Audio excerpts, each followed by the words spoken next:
Palestina dikenal juga dengan nama Al-Quds atau orang yang secara internasional menyebutnya Yerusalem. Ini memang merupakan kawasan suci bagi ketiga agama. Mengapa tempat ini menjadi tempat yang disucikan oleh ketiga agama tersebut? Karena yang pertama, orang Yahudi menganggapnya sebagai tanah perjanjian. Kemudian orang Nasrani menganggapnya tempat yang menjadi tempat terakhir perjanjian Yesus. Kemudian kita sebagai umat Islam menganggapnya sebagai kiblat pertama. Jadi ini tempat yang sangat penting bagi ketiga agama tersebut di dunia, apalagi di salah satu kompleks yang disebut kompleks Masjidil Aqsa atau Haikal Sulaiman dalam pandangan orang Yahudi. Dulunya orang Yahudi bernama Bani Israel. Jadi Bani Israel ini merupakan keturunan dari Nabi Yakub alaihissalam. Jadi Nabi Yakub sendiri bergelar Israel yang artinya kekasih Allah, dan dia mempunyai 12 anak. Nabi Yusuf adalah anak dari Nabi Yakub. Nabi Yusuf dan 11 saudaranya yang lain mereka disebut Bani Israel, dan kita tahu juga bahwa Nabi Yusuf kemudian menjadi bendahara Mesir. Kemudian kaum Bani Israel masuk ke Mesir dan mempunyai anak di sana. Kemudian mereka diperbudak oleh Fir'aun. Kemudian Fir'aun didatangi Nabi Musa dan Harun, sehingga Nabi Musa dan Harun mempersilahkan mereka pergi ke suatu tempat yang dijanjikan oleh Allah Subhanahu wa Ta'ala. Ketika Nabi Musa datang ke sana, beliau bertemu dengan orang-orang yang bertubuh besar dan kasar. Inilah yang disebut kaum Filistin. Jadi masyarakat yang tadinya ada adalah kaum Filistin, sehingga kita sekarang mengenal dengan sebutan daerah Filistin atau Palestina. Namun Yahudi tidak mau masuk, mereka bahkan membencinya. Mereka melakukan sesuatu yang tidak pantas kepada Musa. Tapi saat disuruh berperang ke daerah yang dijanjikan Allah Subhanahu wa Ta'ala, mereka bilang, "Tidak, terima kasih. Kami tidak mau ikut. Kami ngeri melihat orang-orang di sana. Engkau saja yang berperang dengan Tuhanmu. Kami tidak mau ikut serta. Kami hanya duduk-duduk di sini." Kemudian Allah murka kepada mereka, dan Allah menyesatkan mereka sebanyak 4 kali. Mereka tidak bisa masuk ke sana, dan mereka bisa masuk ketika Nabi Yusha bin Nun yang menang melawan bangsa Kanan. Namun, mereka tidak henti-hentinya menimbulkan masalah. Mereka malah kemudian membangkang terhadap perintah Allah. Mereka bermain-main dengan aturan Allah. Mereka membuat masalah lagi sehingga mereka terpecah belah. Mereka ribut dan akhirnya mereka terpecah menjadi 2 wilayah.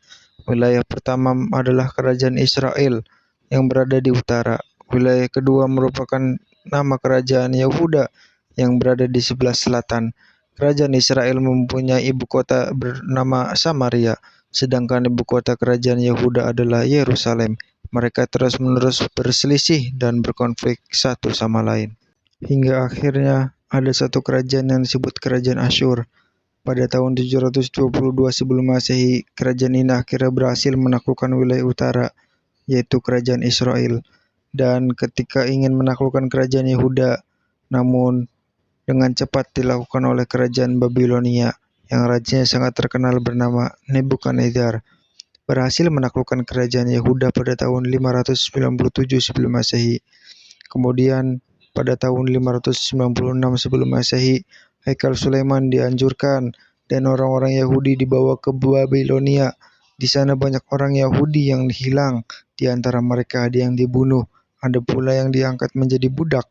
Mereka berada di sana cukup lama hingga akhirnya kerajaan Babilonia menjadi kerajaan Persia. Bangsa Persia pada tahun 539 sebelum Masehi menyerbu Babilonia dipimpin oleh Raja Cyrus, kemudian mengembalikan bangsa Yahudi ke daerahnya dan mengajak mereka membangun kembali Haikal Sulaiman yang selesai pada tahun 516 sebelum Masehi. Pada masa pemerintahan Cyrus Agung, tak sampai di situ saja, kaum Yahudi terus membuat masalah hingga akhirnya bangsa Romawi menguasai mereka. Ketika bangsa Romawi yang menguasai mereka pada tahun 70 Masehi kembali meratakan Haikal Sulaiman. Setelah ini mereka semua diusir dari tanah perjanjian itu karena mereka selalu menimbulkan masalah dan memperburuk keadaan. Mereka selalu melakukan pemberontakan. Jadi bangsa Romawi mengusir semua orang Yahudi dari tanah perjanjian mereka. Ini adalah kedua kalinya mereka diusir. Pengusiran yang kedua ini yang disebut dengan diaspora. Jadi mereka pergi berkeliling ke daerah lain, mempunyai dendam yang besar terhadap bangsa Romawi. Namun orang-orang ini terus-menerus mendapat masalah di mana-mana. Di Jerman mereka mendapat masalah, di Australia mereka mendapat masalah, lalu di Eropa dan di tempat lain. Mereka mendapat masalah kemanapun mereka pergi. Kehidupan orang-orang Yahudi ini selalu eksklusif dan menimbulkan masalah. Itu sebabnya sebagian besar dari mereka dimanapun berada selalu bermasalah dengan masyarakat setempat. Itulah sebabnya mereka dikenal sebagai gerakan antisemit atau anti-Yahudi. Kemudian pada tahun 1860 lahirlah seorang pemuda. Orang tersebut kelak menjadi bapak Zionis, namanya Theodor Herzl. Dia adalah seorang Yahudi yang berkeluarga negaraan Austria. Pada tahun 1896 saat umurnya 36 tahun, dia membuat buku namanya The Judenstaat. Jadi di sana ditegaskan kembali bahwa orang-orang yang Yahudi memang harus tidak ada masalah di mana-mana. Makanya mereka harus bersatu dan wajib bagi mereka untuk mempunyai negara. Saat itu orang bilang, wow, ini orang gila, ini orang stres, ini berbahaya. Peredaran buku ini dilarang, tidak boleh dibaca, tidak boleh dijual. Mengapa demikian? Karena buku itu mengandung gagasan-gagasan yang sangat tidak masuk akal bagi masyarakat pada masanya. Tapi dia tidak berhenti. Dia melakukan kontak terus-menerus, sehingga akhirnya dia menghubungi yang namanya Lord Rothschild, yaitu keluarga yang sangat kaya, yang menjadi pionir sistem perbankan. Namanya adalah keluarga Rothschild, dan pada saat itu, Herzl mendapat sponsor dari Rothschild dan kemudian melakukan kerjasama. Tahun berikutnya pada tahun 1897, kemudian diadakannya Kongres Zionis pertama di dunia, yang kemudian mereka simpulkan di sana kita harus bangunlah negara untuk bangsa Yahudi, wujudkan cita-cita zaman dahulu bahwa negara Yahudi itu harus bersatu dan satu tempat. Kalau ada orang seperti ini yang ada di mana-mana menimbulkan masalah di mana-mana, dibenci orang, lalu mereka mempunyai ide bagaimana jika kita membuat 11 negara untuk orang Yahudi. Pertama kali yang harus mereka lakukan mencari tanah. Mereka mencari tempat. Pertanyaannya di mana tempatnya? Di Palestina. Kenapa tempat itu lagi? Karena mereka merasa itu ada hubungannya dengan sejarah mereka. Padahal mereka awalnya mengabaikan tempat itu di tempat pertama. Karena itu mereka kemudian ingin kembali ke tanah perjanjian. Mereka mengatakan akan kembali ke tanah Zion, kembali ke tanah perjanjiannya, yaitu tanah yang bernama tanah Palestina. Pada saat itu kepemimpinan di Palestina yaitu adalah pemimpin Khilafah Utsmaniyah. Pada waktu itu adalah Abdul Hamid II. Maka Zionis mendatangi Abdul Hamid II untuk meminta izin. Mereka ingin membangun pemukiman bagi orang-orang Yahudi yang akan menjadi cikal bakal negara Yahudi. Tetapi Sultan Abdul Hamid tidak mau bertemu dengan Theodor Herzl. Kemudian mengirim pesan kepadanya untuk memberitahu kepada orang-orang Yahudi bahwa Yerusalem adalah bagian dari tanah Islam sejak Khalifah Umar menerima tanah tersebut, dan saya tidak ingin menanggung malu dan beban sejarah dengan menjual tanah suci yang telah dititipkan kepada kaum Yahudi, namun mereka mengkhianati amanah. Tetapi orang-orang Yahudi ini tidak pernah menyerah, maka mereka datang lagi pada tahun 1901 kembali menawarkan kepada Khilafah Utsmani sebuah tawaran yang cukup menggiurkan. Mereka menawarkan kepada Sultan Abdul Hamid II yaitu sebesar 150 juta pound sterling, yang sekarang kira-kira setara dengan 305 triliun. Lalu diberikan bonus juga jika misalnya Sultan Abdul Hamid ingin memberikan beberapa bidang tanah kepada kaum Yahudi untuk mendirikan negaranya, maka mereka memberikan bonus untuk membangun Universitas Ottoman dan juga memberikan kapal perang kepada Ottoman. Lalu Abdul Hamid berkata lagi kepada Theodor Herzl yang menawarinya tawaran itu, saya tidak dapat memberikan tanah tersebut karena tanah tersebut bukan milik saya. Tanah itu milik umat Islam yang telah berjihad dan menyiraminya dengan darah mereka. Selama masih ada khilafah dan selama aku masih ada, selama umat Islam punya kekuatan, kamu tidak akan bisa. Tetapi kalau aku sudah tidak ada lagi, ambil saja secara gratis. Aku tidak akan memulai pemisahan tubuh kita saat kita masih hidup. Itulah jawaban akhir yang diberikan oleh Abdul Hamid II kepada Federasi Zionis. Setelah itu Zionis tidak pernah datang lagi. Tetapi setelah Abdul Hamid menolak, mereka malah terjadi Perang Dunia I. Ini adalah sebuah keuntungan yang paling besar bagi kaum Yahudi. Jadi yang terjadi pada tahun 1914 muncul perang yang pada saat itu ada blok sekutu melawan blok sentral. Blok sekutu diketuai oleh Inggris, Prancis, dan Italia. Kemudian blok sentral diketuai oleh Jerman, dan pada saat itu Kekhilafan Utsmaniyah sedang bersama dengan blok sentral. Dan pada akhirnya Perang Dunia I berakhir pada tahun 1916 ketika dimenangkan oleh tentara sekutu. Dan pada saat itu seluruh pasukan yang kalah harus menanggung biaya perang mereka. Dan pada saat yang sama kerugian perang, terutama Ottoman, wilayah mereka dibagi oleh Inggris dan Prancis melalui perjanjian Sykes-Picot pada tahun 1917.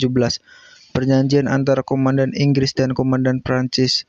Mereka sepakat untuk berunding dan membagi wilayah Ottoman dalam perjanjian ini.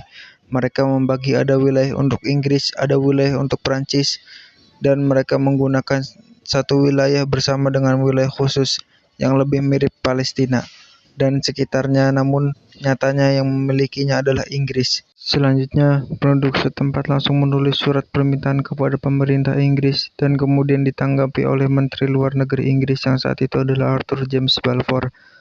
Kemudian Arthur James Balfour mengeluarkan deklarasi yang kita kenal dengan nama Deklarasi Balfour pada tanggal 2 November 1917.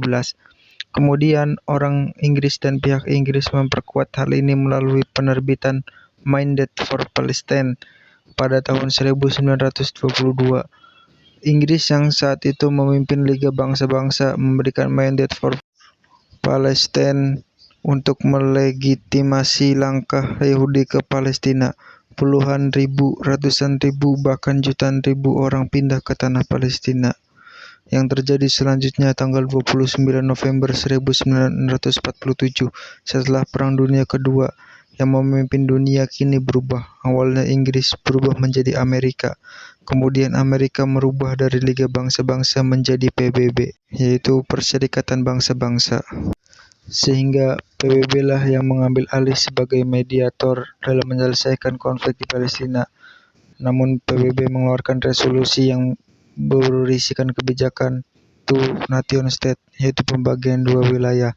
Ini adalah perampokan yang luar biasa. Penjajahan yang awalnya disetujui oleh PBB adalah penjajahan Palestina. Mengapa? Karena mereka langsung membagi wilayahnya menjadi dua, yaitu wilayah Israel 50%, sedangkan Palestina 45%. Ini adalah usulan dari PBB yang disebut resolusi PBB. Pembagian yang diberikan PBB pada tahun 1947 merupakan perampokan besar yang sangat terus berlanjut. Menyusul hal tersebut, seluruh bangsa Israel kemudian mendirikan negara Yahudi, sehingga terciptalah deklarasi Israel, sehingga akhirnya mereka memenuhi yang mereka inginkan. Mereka membentuknya pada tanggal 14 Mei 1948, di mana Perdana Menteri pertama adalah David Ben-Gurion. Maka pada tanggal tersebut negara Yahudi didirikan. Negara Israel sekaligus menjadikan Palestina yang tidak berdaulat, membuat Palestina tidak punya negara, tidak punya hak sebagai manusia. Makanya apapun yang mereka lakukan selalu di pihak yang salah. Kenapa? Karena tidak diakui oleh hukum internasional. Yang diakui adalah Israel oleh PBB. Setelah banyak protes dari bangsa Arab saat itu dengan adanya negara Israel, akhirnya ada perang 6 hari. Perang 6 hari ini dilakukan oleh Suriah, Irak, Yordania, Saudi, dan Mesir. Kemudian perang ini dimenangkan oleh negara Israel. Namun yang sebenarnya terjadi adalah pengkhianatan terhadap umat Islam, pengkhianatan terhadap penguasa-penguasa negara-negara Islam. Mereka seolah-olah ingin menyingkirkan Israel, namun sebenarnya mereka hanya punya kepentingan sendiri.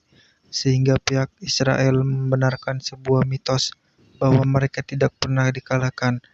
Umat Islam hancur dan Israel seolah-olah tidak dapat disentuh, dan kita menjadi seperti sekarang ini. Orang-orang Palestina di Baitul Maqdis itu tidak dianggap sebagai kejahatan terhadap kemanusiaan. Mengapa? Karena bagi orang-orang di PBB, orang di Palestina bukan manusia karena tidak diakui sebagai manusia yang tidak berdaulat. Mereka tidak mempunyai negara sehingga tidak dapat dibela secara hukum. Karena Israel diakui sebagai satu-satunya negara. Kenapa PBB bisa melakukan hal itu? Karena mereka didukung oleh Amerika, mereka didukung oleh Inggris, mereka didukung oleh sebagian besar penguasa di dunia. Sementara para penguasa negeri Muslim hanya bisa diam melihat hal seperti ini. Kalaupun ada yang bersuara, alhamdulillah ada yang bersuara. tetapi orang yang ngomong bersuara itu dalam posisi terjepit. Kenapa? Karena mereka tidak bisa mengarahkan pasukan militer di sana, karena bisa melanggar hukum internasional.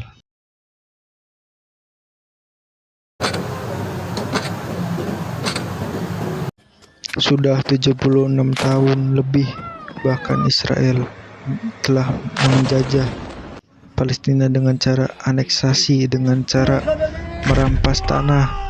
Bahkan ini bukan hanya sekedar menjajah, tapi juga mereka melakukan pembantaian kepada orang-orang di Palestina. Sampai sekarang saja, sejak 7 Oktober, sudah 106 hari mereka melakukan pembantaian. Sudah sampai 20.000 jiwa telah meninggal. Itu semua bukan sekedar angka, itu adalah nyawa yang nanti akan dipertanggungjawabkan oleh mereka yang telah melakukan genosida. Dan kita juga akan dimintakan pertanggungjawabkan. Sudah melakukan apa kita terhadap saudara-saudara kita di Palestina? Kita bisa mulai dengan bersuara untuk membela saudara-saudara kita di Palestina, dan juga memboikot seluruh produk yang mendukung keganasan, kebiadaban Zionis Israel. Semoga apa yang kita lakukan itu bisa menjadi hujah kita di hadapan Allah Subhanahu wa Ta'ala. Amin amin ya rabbal alamin. Jangan lupakan saudara kita di Palestina. Kita harus mengingatnya dan selalu kirimkan doa.